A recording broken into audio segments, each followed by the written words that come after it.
Voilà, ce matin, nous allons ensemble partager le conseil de Dieu. Pour cela, je vais vous inviter à faire une lecture avec moi dans 2 Timothée, le chapitre 3. 2 Timothée, chapitre 3. Et nous allons lire le verset 1er dans 2 Timothée. Et puis après, nous allons lire le chapitre 4 et le verset 3 et 4. Donc, c'est là déjà. Donc, ce n'est pas la peine que je cherche. Merci, mon frère. Alors, le verset 1er du chapitre 3 nous dit « Sache que dans les derniers jours, il y aura des temps difficiles. » Dans les derniers jours, il y aura des temps difficiles. Et nous allons lire maintenant dans le chapitre 4 et le verset 3 et 4 qui nous dit ceci. Toujours 2 Timothée. « Car il viendra un temps où les hommes ne supporteront pas la sainte doctrine, mais ayant la démangeaison d'entendre des choses agréables, ils se donneront une foule de docteurs selon leurs propres désirs. » Verset 4. « Détourneront l'oreille de la vérité et se tourneront vers les fables. » Amen. Le titre du message de ce matin est « Crise sanitaire, crise spirituelle ». Crise sanitaire, crise spirituelle. Frères et sœurs, chers amis, depuis quelque temps, vous et moi, nous vivons une crise sanitaire sans précédent de toute l'histoire de l'humanité.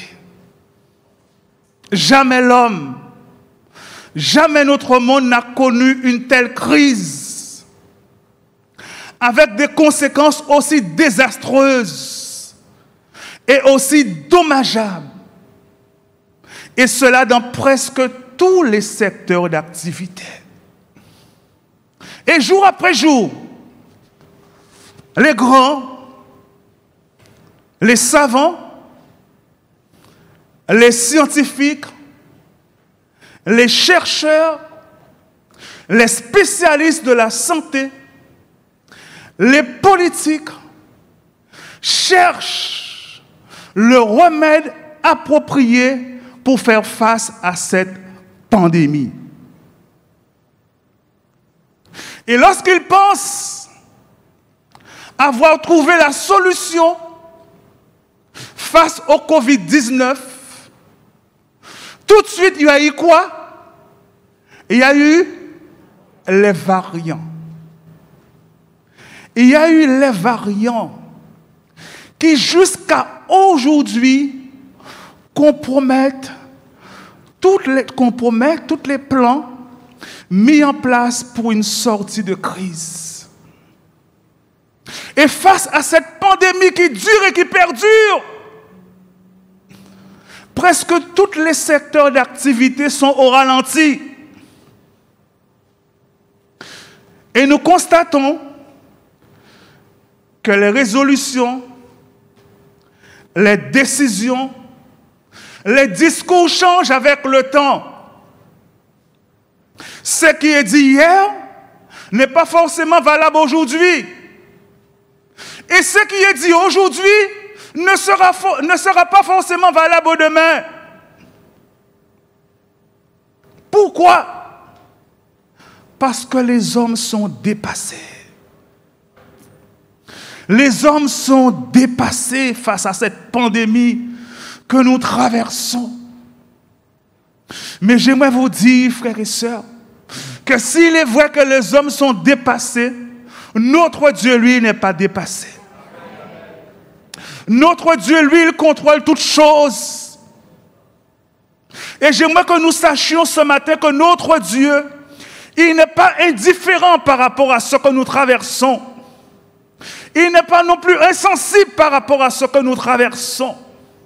Mais j'aimerais vous dire, comme nous dit ce beau, et j'allais dire vieux cantique, notre Dieu règne encore. Et jamais son amour ne s'endort. Notre Dieu règne encore. Ne l'oublions jamais, frères et sœurs.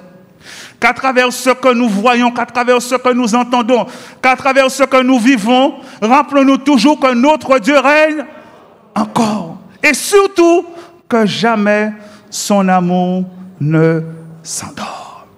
Amen.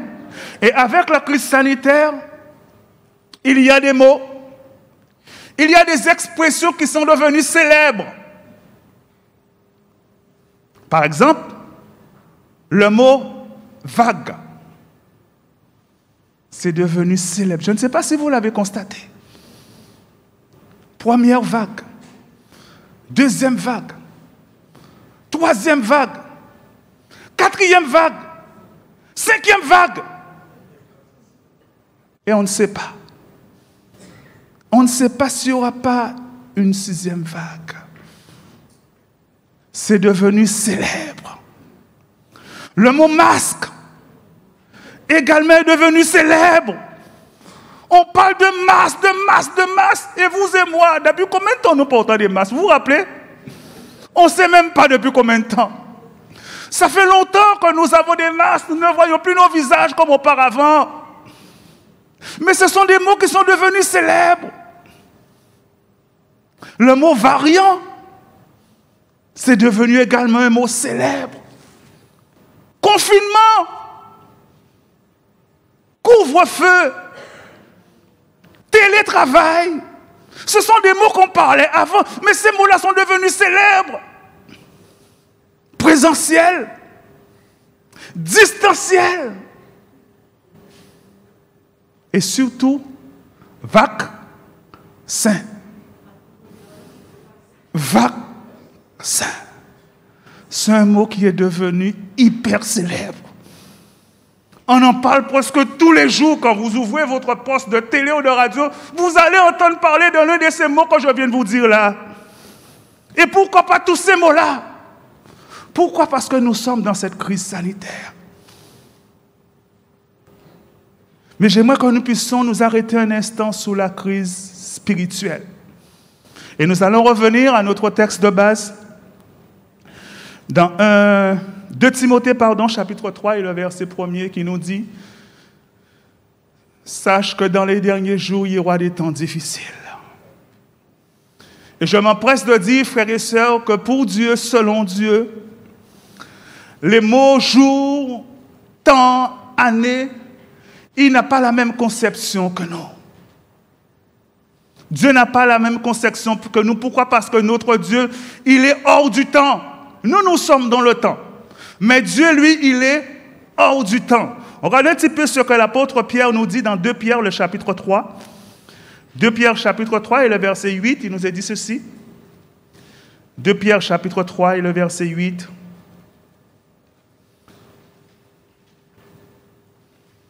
Mais il y a une chose, bien-aimée, que vous ne devez pas ignorer.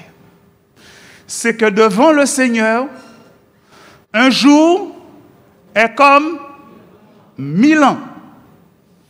Et 1000 ans sont comme un jour. 1000 ans sont comme un jour. Si c'est pour faire le parallèle avec nous, nous sommes en 2022, mais pour Dieu, ça fait 2 jours que nous sommes là. 2 jours que nous sommes là. Dieu n'a pas la même conception que nous, frères et sœurs, concernant le temps, concernant les années. Dieu, il est infini. Nous, nous sommes de passage sur cette terre. Nous ne savons pas pour combien de temps. Mais notre Dieu règne encore. Lui, il est éternel. Vous savez, il y a eu des hommes qui ont vécu 700, 800, 900. Mais qu'est-ce que 900, 800 ans pour Dieu? C'est rien devant Dieu.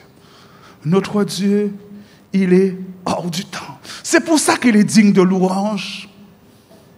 C'est pour ça qu'il est digne d'adoration. C'est pour cela qu'il est digne de reconnaissance. Pourquoi? Parce qu'il est Dieu. Il est celui qui contrôle toutes choses. Nous ne savons pas ce qui va se passer en 2022. Nous ne savons même pas ce qui va se passer tout à l'heure. Mais notre Dieu sait exactement tout ce qui va se passer en 2022. Est-ce que vous m'avez entendu?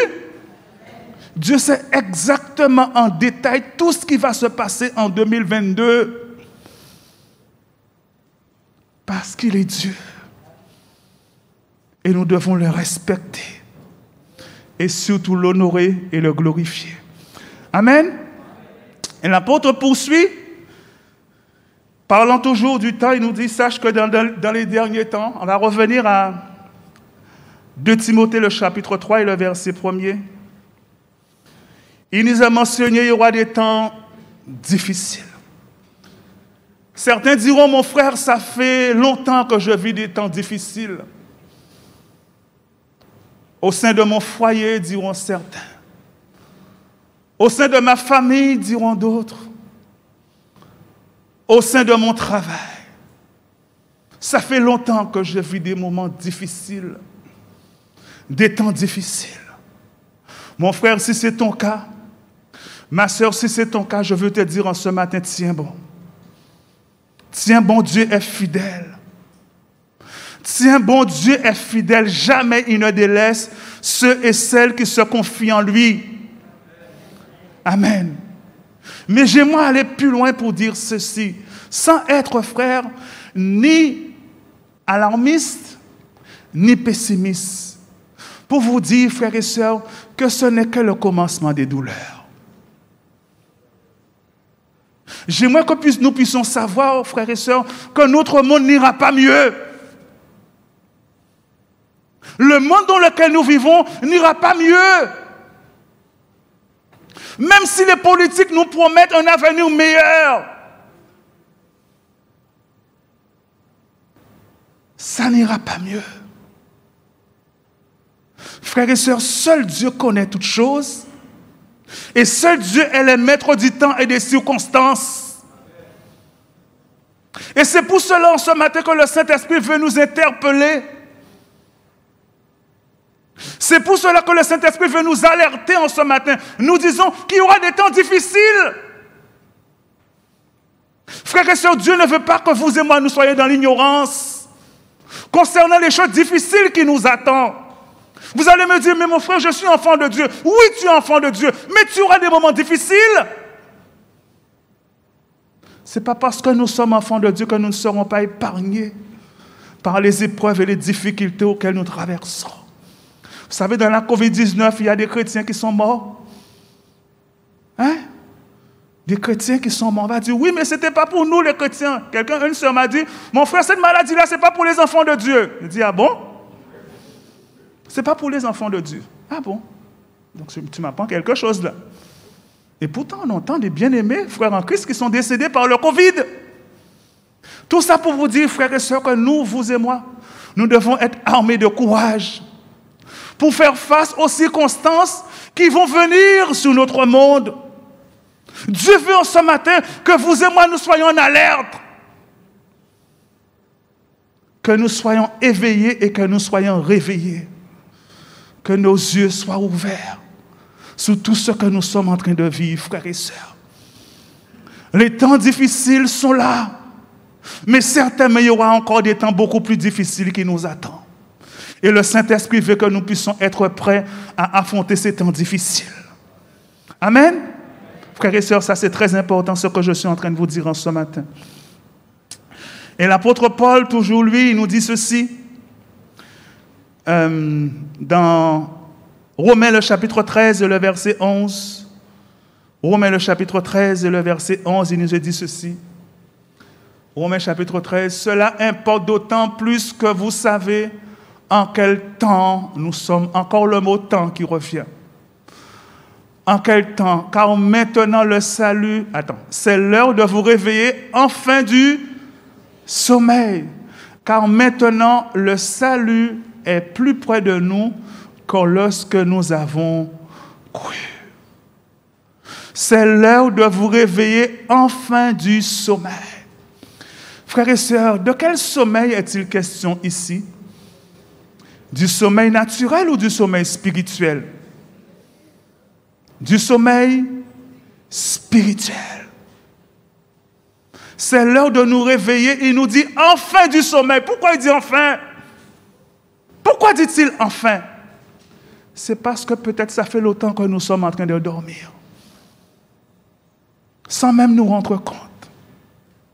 Vous savez, frères et sœurs, s'il est vrai que le sommeil naturel est nécessaire et indispensable à notre équilibre à la fois moral et physique, cependant, le sommeil spirituel est un véritable danger. Pour nous, en tant qu'enfants de Dieu, en tant que rachetés du Seigneur, le sommeil spirituel est un véritable danger, avec des conséquences qui peuvent être graves et surtout irréversibles. Vous savez, on dit que le sommeil, c'est l'antichambre de la mort. Après le sommeil spirituel, on peut mourir spirituellement. Pourquoi je dis que le sommeil spirituel est un véritable danger? Nous allons faire un petit comparatif entre le sommeil naturel et le sommeil spirituel. D'accord? On va avoir 3 points. Premier point. Lorsqu'une personne dort, cette personne-là ne voit pas qu'elle est en train de dormir. Est-ce que vous êtes d'accord avec cette réalité-là? On dirait que vous avez des doutes. Moi, je n'ai pas de doute là-dessus. Si mon frère est en train de dormir, il ne voit pas qu'il est en train de dormir. Mais c'est mon frère qui est à côté qui va voir qu'il est en train de dormir. Est-ce que nous sommes d'accord? Eh bien, mes frères, concernant le sommeil spirituel, c'est pareil. Vous êtes en train de dormir, vous ne vous rendez même pas compte que vous êtes en train de dormir. C'est la personne qui est à vos côtés, c'est le frère et la sœur qui voient que vous êtes en train de dormir spirituellement. Ça, c'est la première vérité. Deuxième vérité. Quelqu'un qui dort, je parle naturel, sur le sommeil naturel, n'est pas conscient de ce qui se passe autour de lui ou autour d'elle. Est-ce que nous sommes d'accord? Quand tu dors, un ravin peut passer, tu ne le vois pas. Une souris, tu ne le vois pas.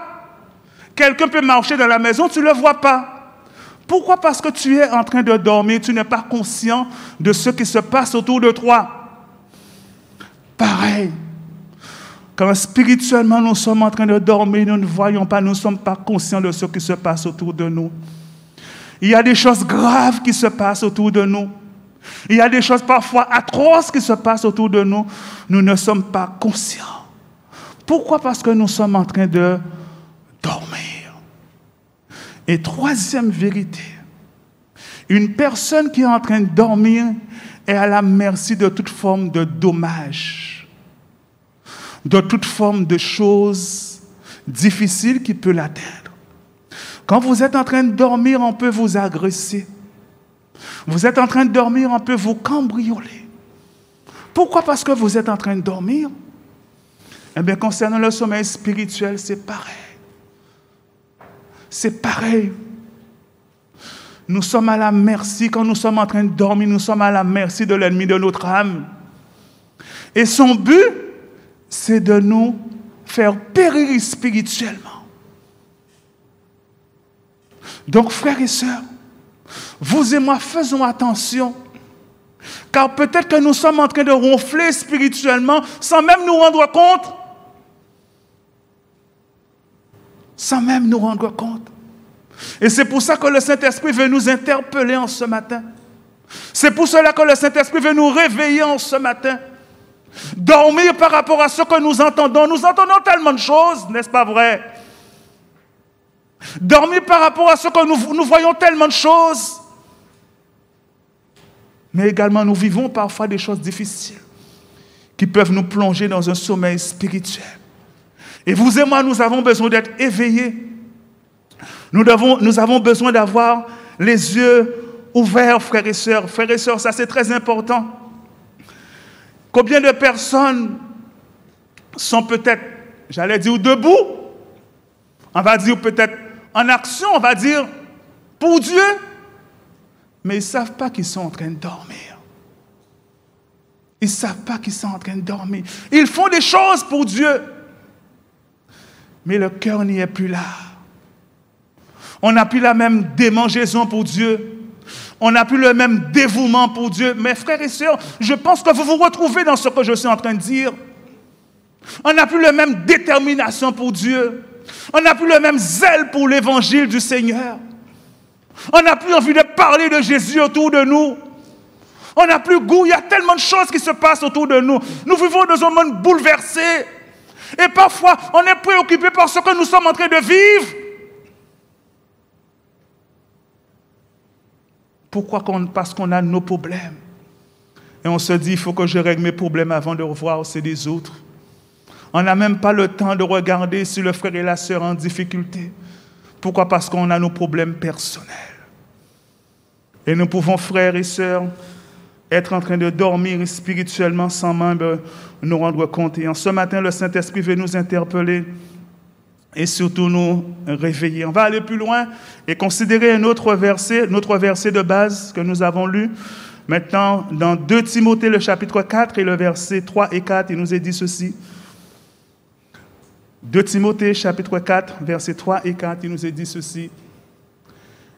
Car il viendra un temps où les hommes ne supporteront pas la sainte doctrine, mais ayant la démangeaison d'entendre des choses agréables, ils se donneront une foule de docteurs selon leurs propres désirs.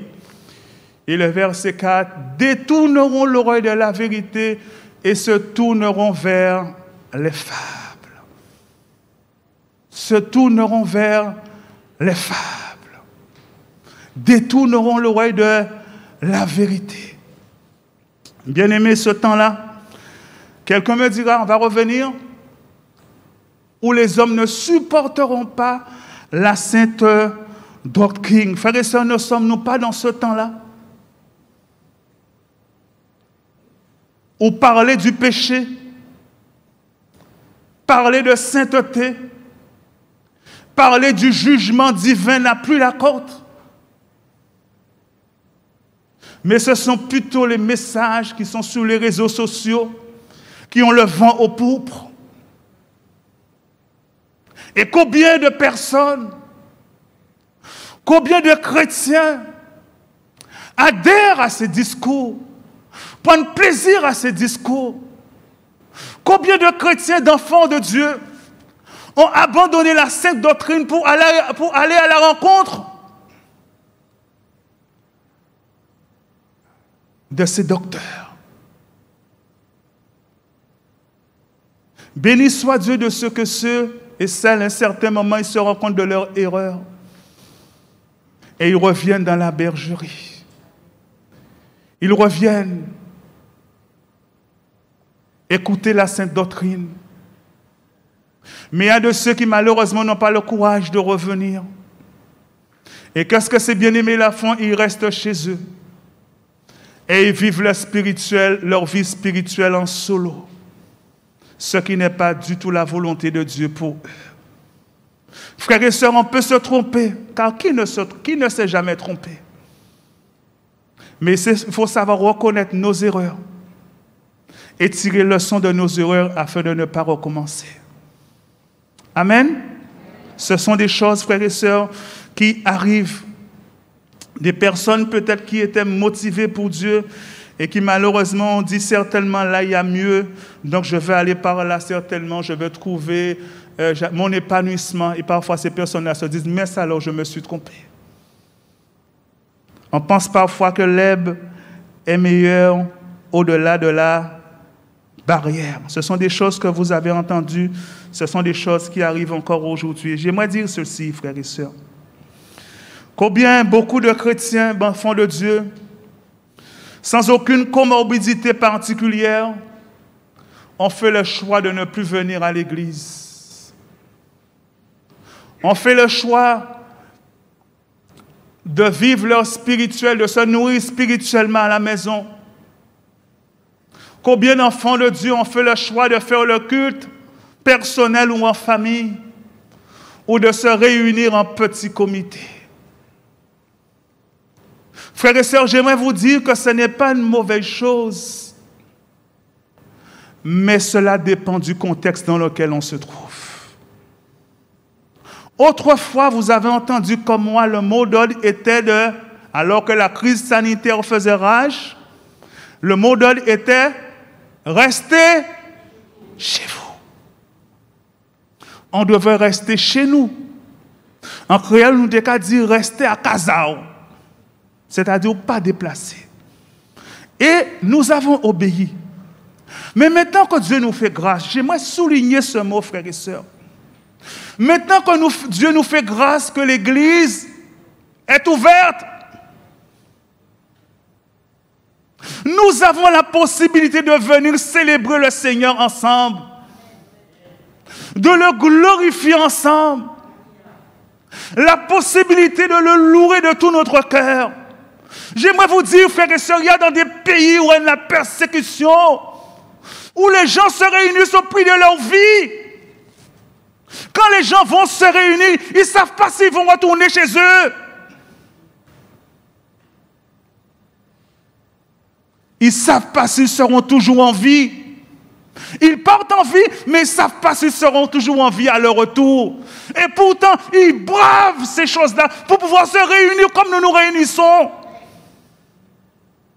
Frères et sœurs, Dieu nous fait grâce. Ce n'est pas les autorités qui nous font grâce, c'est Dieu qui nous fait grâce. Ne méprisons pas la grâce de Dieu. Je lance un appel par rapport à ceux qui ont peur d'être contaminés. J'aimerais vous dire en ce matin, ce n'est pas dans l'église du Seigneur. Je ne dis pas, j'ouvre une parenthèse pour dire, cela peut arriver et cela est certainement arrivé qu'il y a eu un incident. D'accord? Vous savez, même le ministre de la Santé a été testé positif. Même le ministre de la Santé. Tout ça pour vous dire, nul n'est à l'abri d'un incident. Pourtant, il est un spécialiste de la santé et il a été testé positif. Cela peut arriver. Mais des personnes qui ont choisi délibérément de ne plus venir à l'église pour ne pas être contaminées, ça c'est une erreur grave. Est-ce que vous m'avez entendu? Et j'aimerais que vous puissiez faire passer le mot à ces personnes-là. Leur dire que c'est une erreur grave. Écoutez-moi attentivement, frères et sœurs. J'étais en métropole récemment. Et j'ai visité quelques églises. Et j'aimerais vous dire, frères et sœurs, qu'au sein des assemblées de Dieu de la Guadeloupe, c'est l'une des assemblées cultuelles qui observe le plus scrupuleusement possible les consignes établies par les autorités. Est-ce que vous m'avez entendu? Ce sont l'une des assemblées cultuelles qui observent le plus scrupuleusement les consignes établies par les autorités. Donc ne boudons pas, frères et sœurs, nos réunions pour dire que je serai peut-être contaminé. À part là, contaminé. Il y a tellement d'endroits qu'on peut être contaminé. D'accord? Comme je dis, ça peut arriver qu'il y ait un incident à ce niveau-là, à ce sujet-là. Mais s'il vous plaît, si Dieu nous fait la grâce que l'Église soit ouverte, venez et profitons de ces moments que Dieu nous donne. Nous ne savons pas jusqu'à quand, frères et sœurs. Nous ne savons pas jusqu'à quand. Il y a tellement de choses, notre monde bouge tellement, on ne sait pas jusqu'à quand. Le fait que Dieu nous fait la grâce encore de pouvoir nous réunir, profitons de ces instants pour nous réunir et le glorifier. Alors, j'ouvre une parenthèse pour dire ceci. Si ça peut arriver que vous soyez malade à cause du Covid, ce sont des choses qui arrivent parce que le virus Omicron fait énormément de dégâts. Selon ce qu'on nous a dit, un peu plus que Delta. Si vous savez que vous êtes malade, frères et sœurs, restez chez vous. Testez-vous. Prenez soin de vous. Même si je sais que vous avez beaucoup de foi et beaucoup d'amour pour Dieu, mais cependant, par amour pour la communion fraternelle et surtout par amour pour l'œuvre de Dieu, restez chez vous. Ça, c'est un conseil que je vous donne, frères et sœurs. Ça peut arriver qu'on soit malade, qu'on soit atteint du Covid. Ne venez pas dans la maison de Dieu. Restez chez vous, soignez-vous, laissez passer l'orage et revenez ensuite célébrer le Seigneur dans l'Assemblée des Saints. Amen. Vous êtes d'accord avec ce conseil-là, frères et sœurs? D'accord. Parce que ça peut arriver qu'on soit malade. D'accord? Mais le mot d'ordre, c'est de se soigner et puis après revenir ensemble pour célébrer et glorifier notre Sauveur, glorifier notre Roi. Frères et sœurs, je ne juge personne, cependant soyons vigilants et surtout sous nos gardes, car le diable, notre ennemi commun, sait profiter de toutes les situations pour nous éloigner du bon berger afin de mieux nous dévorer et aussi nous détourner de la sainte doctrine. Frères et sœurs, face à la crise sanitaire que nous traversons, cela peut avoir un enjeu soit favorable, soit défavorable dans notre marche avec le Seigneur. Soit cela peut nous rapprocher du bon berger, ou soit cela peut malheureusement nous éloigner du bon berger. Est-ce que vous m'avez entendu? Cette crise sanitaire peut soit nous rapprocher du bon berger, soit malheureusement nous éloigner du bon berger. Mais c'est à nous, en tant qu'enfants de Dieu, de tout faire pour rester attachés au sceptre, rester enracinés en Jésus-Christ. Frères et sœurs, c'est à nous de rester fidèles à Dieu, rester attachés, comme je l'ai dit, rester attachés au bon berger. Frères et sœurs, j'aimerais dire quelque chose concernant, si vous le permettez, la crise sociale que nous traversons. Cette crise sociale que nous connaissons ici en Guadeloupe depuis quelque temps et qui fait également des dégâts à la fois directs et indirects dans la vie de la plus grande majorité d'entre nous. Frères et sœurs, j'aimerais vous dire que notre monde est bouleversé et les îles ne sont pas épargnées. Notre monde est bouleversé et les îles ne sont pas épargnées. Donc c'est pour cela, frères et sœurs, que l'apôtre Paul nous encourage, pas l'apôtre Paul, l'apôtre Pierre nous encourage et nous dit ceci, dans 1 Pierre chapitre 4 et le verset 7, 1 Pierre chapitre 4 et le verset 7,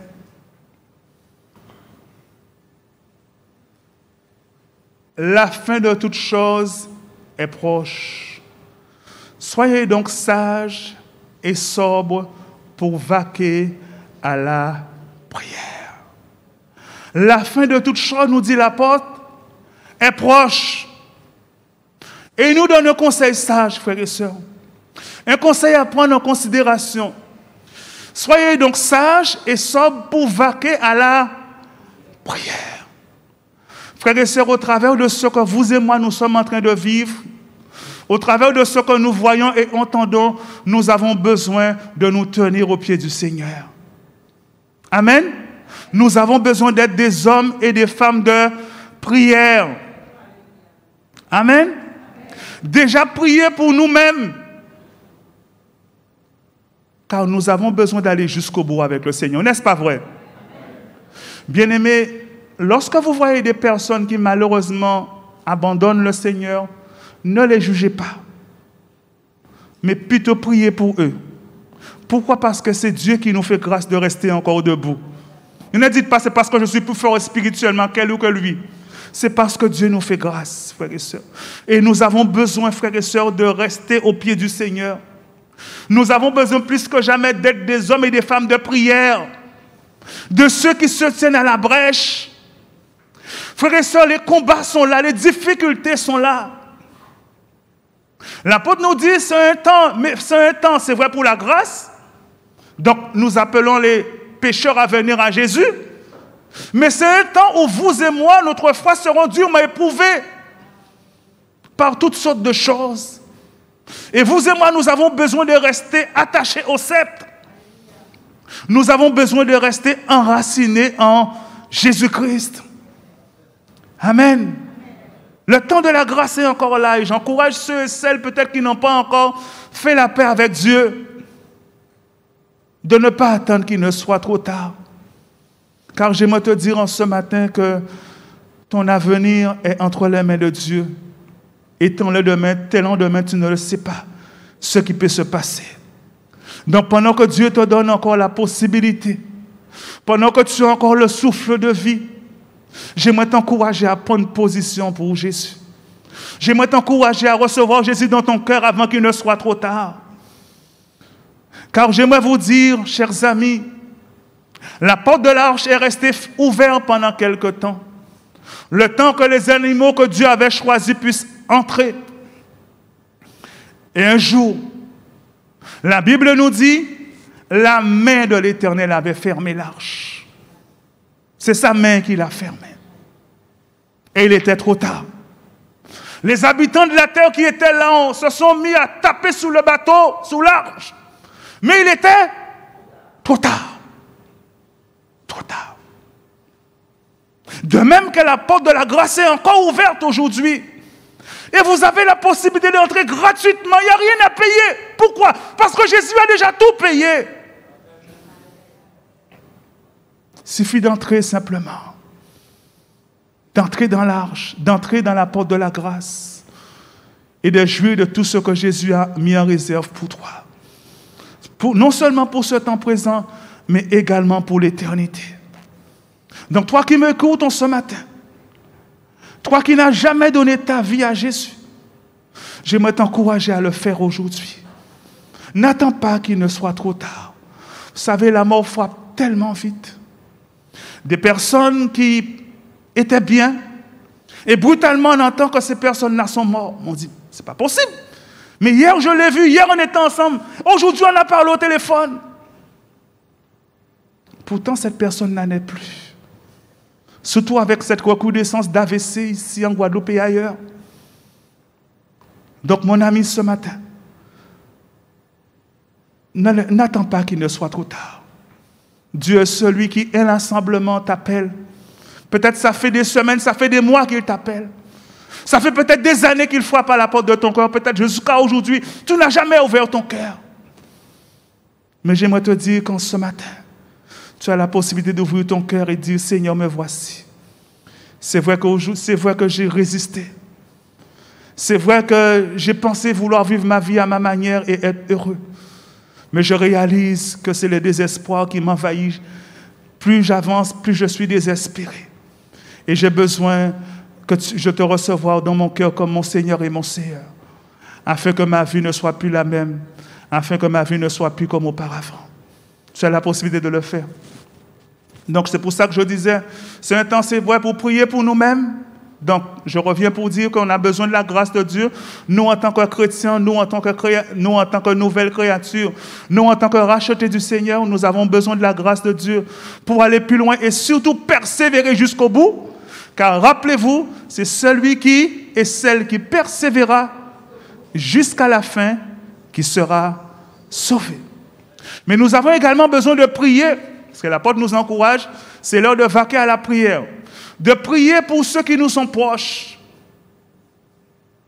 De prier pour ceux qui nous sont chers. Et certainement, frères et sœurs, comme moi, vous avez des proches qui n'ont pas encore fait la paix avec Dieu. Comme moi, vous avez des proches qui n'ont pas encore pris position pour Jésus. Que ce soit un enfant, que ce soit un petit enfant, les petits-enfants, frères, sœurs,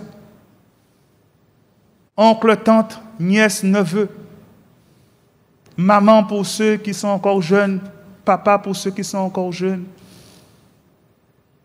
Nous avons besoin que ces personnes-là connaissent ce Sauveur merveilleux que nous connaissons. C'est vrai que jusqu'à aujourd'hui, peut-être qu'ils ont résisté. Mais c'est notre devoir et notre responsabilité de prier pour eux en leur faveur jusqu'à ce que. Ne désespérons pas, frères et sœurs, car Dieu nous demandera des comptes. L'apôtre nous encourage à persévérer, à prier, à vaquer à la prière. Soyons des hommes et des femmes qui prions pour nos enfants, nos petits-enfants, afin qu'eux aussi puissent connaître ce Sauveur merveilleux que vous et moi nous connaissons. Car comme je parlais avec un frère, je parlais plus loin, je parlais avec un frère il y a juste un instant, et je lui disais que quand le Seigneur viendra nous chercher, celles qui ont pris position pour Jésus, les habitants de la terre n'ont aucune idée de ces temps difficiles qui les attendent.